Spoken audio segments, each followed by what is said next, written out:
सत साहिब जी सतलोक इन संत रामपाल जी महाराज चैनल में आपका स्वागत है। आप सुन रहे हैं जगत गुरु तत्वदर्शी संत रामपाल जी महाराज जी द्वारा लिखी गई पुस्तक मुक्ति बोध पेज नंबर 62 से वाणी नंबर 70। गरीब सुखदेव सुख में उपजे राही सिंह समोई नवनाथ अरु सिद्ध 84 संगी उपजे थे दोई। सुखदेव की उत्पत्ति की कथा। सरलाट जिस समय भगवान शिव जी ने पार्वती जी को अमर मंत्र दिया, उस समय एक स्थान पर सूखा वृक्ष था। उसके नीचे आसन लगाया। कारण यह था कि इस अमर नाम को कोई अन्य जीव सुन ना ले और वह भी अमर हो जाए। और बुरे स्वभाव का जीव यदि आध्यात्मिक शक्ति संपन्न हो जाएगा तो वह उसका दुरुपयोग करके भले व्यक्तियों को सताएगा। इसलिए सब गुरुजन एकांत स्थान पर केवल उपदेश देने योग्य हुए व्यक्तियों को ही बैठाकर नाम देते हैं। भगवान शंकर जी ने अपने हाथों से ताली बजाई, जिसका भयंकर नाद यानी शोर आवाज हुआ। आसपास के पशु तथा पक्षी डरकर दूर चले गए। सूखा वृक्ष इसलिए चुना था कि कोई पक्षी आएगा तो तुरंत दिखाई देगा। उस वृक्ष की खोखर यानी वृक्ष के थोथे थने में मादा तोते ने अंडा पैदा कर रखे थे। एक अंडा अस्वस्थ था, अन्य स्वस्थ थे। वे शंकर जी की ताली यानी हाथों से की आवाज से ही पक्षी बनकर उड़ गए। वह खराब यानी गंदा हुआ अंडा रह गया। जिस जीव को वह अंडा प्राप्त हुआ था वह उस अंडे में बैठा था। उसके परिपक्व होने तथा स्वयं को शरीर प्राप्त करने का इंतजार कर रहा था। जैसे बच्चा गर्भ में आने से ही माता पिता उसे अपना मान बैठते हैं, इसी प्रकार जीव जिस शरीर या अंडे में प्रवेश होता है तो उसे अपना मान लेता है। मृत्यु के उपरांत शमशान घाट पर अंतिम संस्कार के पश्चात बची हुई हड्डियों के टुकड़ों को उठाकर किसी अथाह दरिया में बहा देते हैं, जिसको अस्थियां उठाना या फूल उठाना कहते हैं। उसका कारण यह है कि जो जीव उस मानव शरीर में रहा उसका उस शरीर में अधिक मोह हो जाता है। जैसे मानव को कोई असाध्य रोग हो जाता है तो अपने शरीर की रक्षार्थ सर्वधन लगा देता है। शरीर इतना प्रिय लगता है। मृत्यु के उपरांत यदि उस प्राणी को अन्य शरीर नहीं मिला तो वह प्रेत योनि में जाता है। भूत बनकर सूक्ष्म शरीर में रहता है। वह धर्मराज के दरबार से हिसाब करवाता है। यदि प्रेत योनि प्राप्त करता है तो अपने घर आता है। अपने परिवार के व्यक्तियों से मिलकर बातें करने की कोशिश करता है। कहता है कि क्यों रो रहे हो, मैं आ गया हूँ। परंतु सूक्ष्म शरीर होने के कारण परिवार के सदस्य न उसे देख पाते हैं और न उसकी आवाज़ सुनते हैं। तब उसको अन्य प्रेत बताते हैं कि ये तेरे को देख नहीं पा रहे हैं क्योंकि तेरा स्थूल शरीर नहीं रहा। फिर वह प्रेत अपने शरीर की खोज में शमशान घाट पर जाता है। वहाँ शरीर जला दिया गया होता है। अपने शरीर की शेष बची अस्थियों को अपनी मानता है, उनसे चिपक कर रहता है। जब उन अस्थियों को उठाकर दरिया में बहाने जाते हैं तो भी वह जीव उनसे चिपका रहता है। जब दरिया में डाल देते हैं तो वह उनसे अलग हो जाता है। अधिकतर प्रेत वहीं पर रह जाते हैं। कुछ एक उन परिवार वालों के साथ घर आ जाते हैं। यदि अस्थियां न उठाई जाएं तो वह प्रेत बनकर शमशान घाट पर डेरा डाल लेता है। परंतु जिन्होंने परमेश्वर कबीर जी की शरण ले रखी है वे प्रेत नहीं बनते। अनुपदेशी जिन्होंने गुरु से नाम लेकर भक्ति नहीं की वे प्रेत बनकर कभी शमशान पर, कभी घर या खेतों में या जो भी कारोबार होता है उसके आसपास घूमते रहते हैं। परिवार के सदस्यों को या अन्य को परेशान करते हैं। इसलिए नकली गुरुओं की बताई भक्ति से प्रेत बना। फिर उसको ठिकाने लगाने के लिए अस्थियां उठाकर दरिया में डालने की रीति यानी परंपरा शुरू कर दी। यदि कोई वापिस आ जाता हरिद्वार हर की पौड़ी से और परिवार को परेशान करता तो उसकी गति कराने की परंपरा प्रारंभ कर दी। 13वीं 17वीं महीना 6 माही फिर बरसी मनाने लगे, फिर भी बात नहीं बनी। भूत तंग करता रहता तो उसके श्राद्ध प्रारंभ किए कि अब यह पितर बन गया है, उसकी गति हो गई है। फिर पिंड भरवाओ आदि आदि क्रियाएं परिजनों पर थोपी गई। उसी स्वभाव से अंडे से एक जीव चिपका था। श्री शिव जी ने पार्वती जी को पूर्ण परमात्मा की कथा सुनाई जो परमेश्वर कबीर जी से सुनी थी।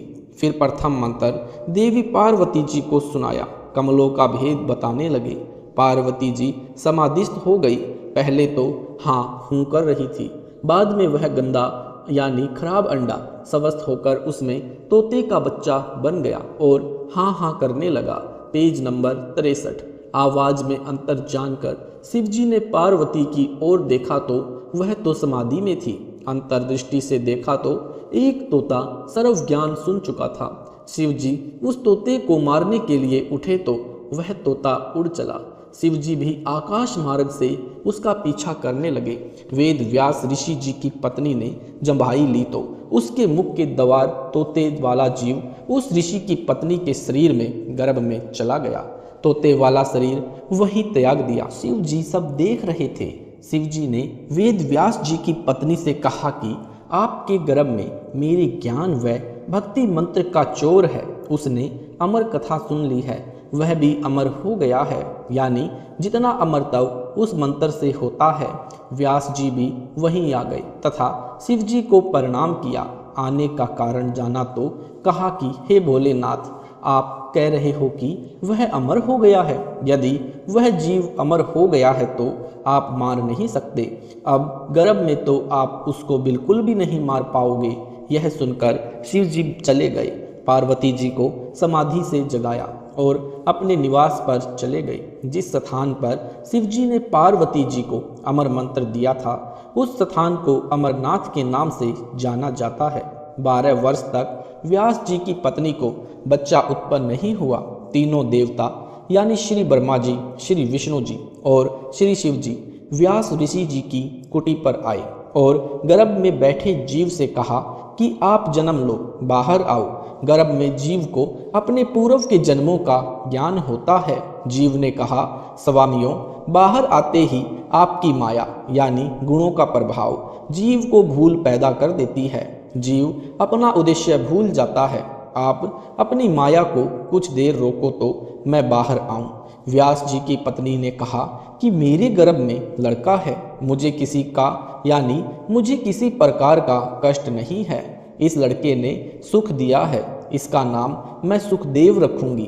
तीनों देवताओं ने उसको सुखदेव नाम दिया क्योंकि वह शुक यानी तोते के शरीर में भक्ति शक्ति युक्त हुआ था। तीनों देवों ने कहा कि हे सुखदेव, हम अपनी गुण शक्ति को केवल इतनी देर तक रोक सकते हैं जितनी देर गाय या भैंस के सींग पर राई का दाना टिक सकता है, यानी रखते ही गिर जाता है। सुखदेव ने कहा कि ऐसा ही करो। तीनों देवों ने अपनी गुण शक्ति को एक क्षण के लिए रोका। सुखदेव गर्भ से बाहर आया। तीनों देव चले गए। उस समय में 93 अन्य बच्चों का जन्म हुआ। उन सबको तथा सुखदेव को अपने उद्देश्य का ज्ञान रहा। वे सब महान भक्त संत सिद्ध बने। उनमें से 9 तो नाथ पर सिद्ध हुए तथा 84 सिद्ध बने और एक सुखदेव ऋषि बना। सुखदेव के गर्भ से बाहर आते ही 12 वर्ष का शरीर बन गया।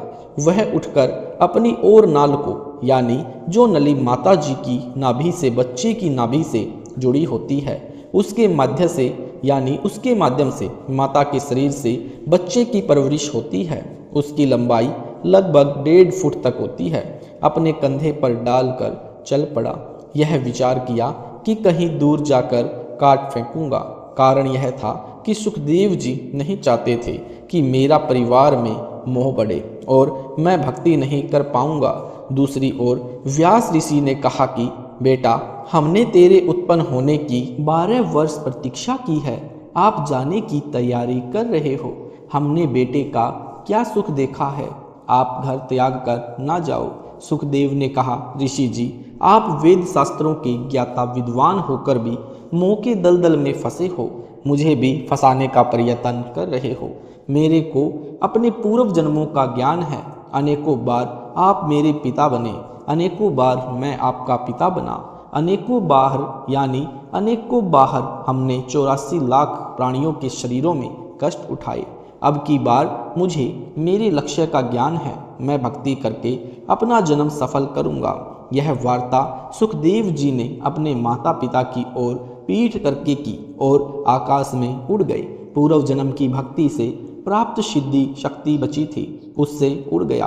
उसी के अभिमान से कोई गुरु नहीं किया। फिर श्री विष्णु जी ने अपने लोक वाले स्वर्ग से निकाल दिया और कहा कि यदि यहाँ स्थान चाहते हो तो राजा जनक मिथिलेश से दीक्षा लो और भक्ति करके आओ। सुखदेव जी ने वैसा ही किया।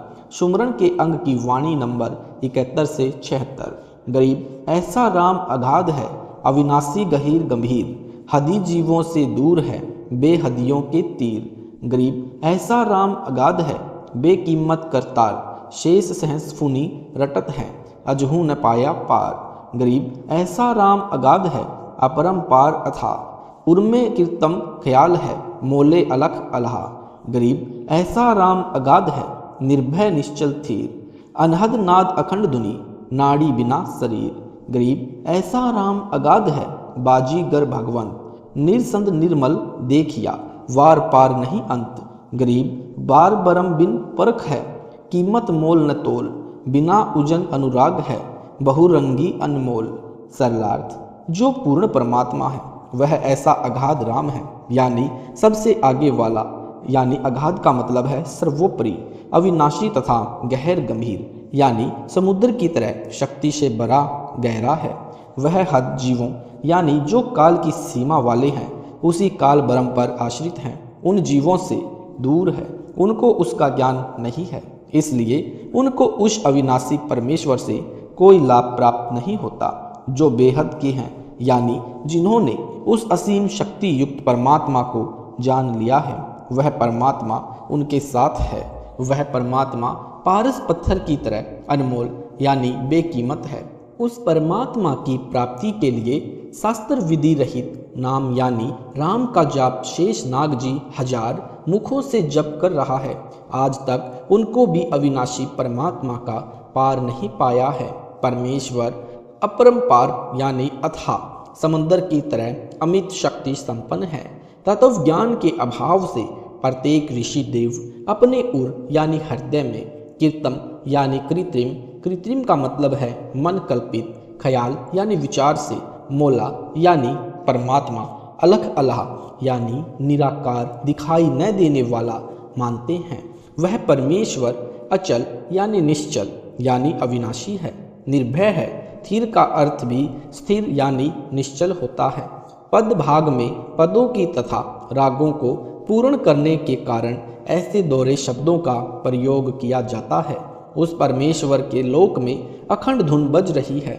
उस परमेश्वर का शरीर 5 तत्व से बने नाड़ी वाला नहीं है। Page number 65। वह परमेश्वर बाजीगर की तरह अद्भुत चमत्कार करता है, निर्संग यानी जिसकी शक्ति की सीमा नहीं तथा पवित्र है। वह अपरंपार शक्ति वाला है। जिस सत्पुरुष को अन्य गुरुजन व ऋषिगण अलख अल्लाह यानी निराकार प्रभु कहते हैं, उनको परमात्मा प्राप्ति नहीं हुई है। यह मैंने यानी संत गरीबदास जी ने देखा है। पार ब्रह्म परमात्मा की परख यानी पहचान किसी को नहीं है। उसकी कीमत यानी मूल्य तथा तोल यानी वजन का क्या वर्णन किया जा सकता है। उसकी महिमा सुनकर उसके प्रति अनुराग यानी प्राति का प्रेम मेरे को है। वह बहुरंगी है। जैसे काशी में जुलाहा यानी धानक बना, मेरे को यानी संत गरीबदास जी को जिंदा बाबा के रूप में सतलोक में सतपुरुष रूप में बैठा देखा। इस प्रकार बहुरूपिया मिला। महिमा अविगत नाम की जानत बिरले संत, 8 पहर धुनी ध्यान है, मुनि जन रटे अनंत। गरीब चंद सुर पानी पवन, धरनी धोल आकाश, 5 तत्व हाजरी खड़े, खिजमती दार खवास। गरीब काल करम करे बंदगी, महाकाल अरदास, मन माया अरु धर्म राय, सब सिर नाम उपास। गरीब काल डरे करतार से, मन माया का नाश, चंदन अंग पलटे सब, एक खाली रह गया बांस। गरीब सजन सलोना राम है, अविगत अन्यत न जाई, बाहिर भीतर एक है, सब घट रहा समाई। गरीब सजन सलोना राम है, अचल अभंगी एक, आदि अंत जाके नहीं, ज्यों का त्यों देख। गरीब सजन सलोना राम है, अचल अभंगी एन, महिमा कही न जात है, बोले मधुरे बैन। गरीब सजन सलोना राम है, अचल अभंगी आदि, सतगुरु मरहम तास का, साखी भरत सब साध, गरीब सजन सलोना राम है, अचल अभंगी पीर, चरण कमल हंसा रहे, हम है दाम नगीर, गरीब सजन सलोना राम है, अचल अभंगी आप, हद बेहद से अगम है, जपो अजप्पा जाप, गरीब ऐसा भगली जोगिया, जानत है सब खेल, बीन बजावे मोहिनी, जुग जंतर सब मेल। सरलार्थ, उस परमात्मा को प्राप्त करने के लिए अनंत मुनि जन मन माने नामों की रटना लगा रहे हैं, परंतु अविगत नामों को तथा उनकी महिमा को बिरला संत ही जानता है। यानी वाणी नंबर 77 से उस परमात्मा के आदेश से पांचों तत्व यानी आकाश, वायु, अग्नि, जल तथा पृथ्वी कार्य करते हैं। वे तो परमेश्वर कबीर जी की खिदमतार यानी खिदमतदार, सेवा करने वाले सेवक यानी दास हैं। उस परमेश्वर की बंदगी यानी नरम प्रणाम करके नरम भाव से स्तुति बरम काल यानी कर्म दया की याचना करते हैं तथा महाकाल यानी अक्षर पुरुष भी उस परमेश्वर से अरदास यानी प्रार्थना करके अपने अपने लोक चला रहे हैं। मन यानी काल ब्रह्म, माया यानी देवी दुर्गा और धर्मराय यानी काल का न्यायाधीश सबके सिर पर नाम उपासना है, यानी सबको भक्ति करना अनिवार्य है, तब उनका पद सुरक्षित रहता है। यानी नोट, अक्षर पुरुष को महाकाल इसलिए कहा है क्योंकि जब इसका एक दिन जो 1000 युग का होता है यानी 1000 युग कहा है पूरा होता है तो काल ब्रह्म दुर्गा सहित एक ब्रह्मांड का विनाश हो जाता है। सर्व प्राणी अक्षर पुरुष के लोक में रखे जाते हैं। Page number 66। ज्योति निरंजन काल भी परमेश्वर कबीर जी से भय मानता है। उस परमेश्वर के दिव्य मंत्र के जाप से मन में विकार उत्पन्न नहीं होते तथा माया का नाश हो जाता है, यानी सांसारिक पदार्थों का संग्रह करने वाला स्वभाव समाप्त हो जाता है। परमात्मा के आध्यात्म ज्ञान के प्रवचनों का प्रभाव अच्छी आत्माओं यानी पूर्व जन्म में शुभ संस्कारी प्राणियों पर ही पड़ता है, जो अन्य प्राणियों के शरीरों यानी कुत्ते, गधे, सूअर के शरीरों को त्याग कर मानव शरीर प्राप्त करते हैं, उन पर सत्संग वचन का प्रभाव शीघ्र नहीं पड़ता। उदाहरण दिया है कि जैसे वन में चंदन के वृक्ष होते हैं, उनके आसपास अन्य नीम, बबूल, आम, शीशम आदि आदि वृक्ष भी होते हैं और बांस भी उगा होता है। चंदन की महक आसपास के अन्य वृक्ष ग्रहण कर लेते हैं और चंदन की तरह खुशबूदार बन जाते हैं, परंतु बांस के ऊपर चंदन की महक का कोई प्रभाव नहीं पड़ता। वाणी नंबर 81 से 87 तक एक जैसा ही ज्ञान है। परमेश्वर की महिमा सामान्य रूप में बताई है कि वह परमात्मा सज्जन यानी नेक मानव जैसा है, अविगत यानी दिव्य है, अन्यत यानी अन्यत न जाई, उसकी खोज में अनेकों स्थानों पर ना जाएं, उसकी प्राप्ति सतगुरु द्वारा होगी। उस परमात्मा की शक्ति बाहर यानी शरीर से बाहर और भीतर यानी शरीर के अंदर एक समान है। सबके घट यानी शरीर रूपी घड़े में रहा समाई यानी व्यापक है। अचल यानी स्थिर स्थाई, अभंगी यानी जो कभी नहीं टूटे यानी अविनाशी, वह तो एक ही प्रभु यानी परम अक्षर ब्रह्म है। उसका आदि यानी जन्म अर्थात प्रारंभ तथा अंत यानी मृत्यु नहीं है, वह तो सदा से ज्यों का त्यों ही दिखाई देता है। आप भी साधना करके उसे देखो। उस अविनाशी सज्जन परमात्मा की महिमा संपूर्ण रूप से कोई नहीं कह सकता, क्योंकि वह अचल यानी स्थिर तथा अभंगी ऐन यानी वास्तव में अविनाशी स्थायी परमात्मा है। वह जब मुझे यानी संत गरीबदास जी को मिला था तो बहुत प्रिय भाषा बोली थी, यानी मधुरे माने मीठे, बैन माने वचन। उस अचल अभंगी राम का मरहम यानी गूढ़ ज्ञान केवल सतगुरु यानी तत्वदर्शी संत ही जानता है। इस बात के साक्षी सब साध यानी संत जन हैं। उस सज्जन सलोने यानी शुभदर्शी यानी जिसके दर्शन से आनंद हो, अचल अभंगी राम जो पीर यानी गुरु रूप में प्रकट होते हैं, के चरण कमल यानी चरण में हंसा यानी मोक्ष प्राप्त भक्त रहते हैं। हम यानी संत गरीबदास जी उस परमात्मा के साथ ऐसे हैं। दामिनी नगर दामनगिर जैसे चोली दामन का साथ होता है, यानी हम उस परमेश्वर के अत्यंत निकट हैं। वह अचल अभंगी सज्जन सलोना यानी शुभदर्शी राम यानी परमेश्वर कबीर हद यानी काल की सीमा बेहद यानी सतलोक की सीमा के पार अकह लोक में मूल रूप से रहता है। उसकी प्राप्ति के लिए सतगुरु जी से दीक्षा लेकर अजप्पा यानी श्वास श्वास से जाप जपो यानी नाम का सुमरन करो। वह परमेश्वर ऐसा भगली यानी जादूगर जोगिया यानी योगी साधु रूप में प्रकट होने वाला वह सब खेल जानता है कि कैसे जीव की रचना हुई, कैसे यह काल जाल में फंसा, कैसे काल ब्रह्म ने इसको अज्ञान में अंधा कर रखा है।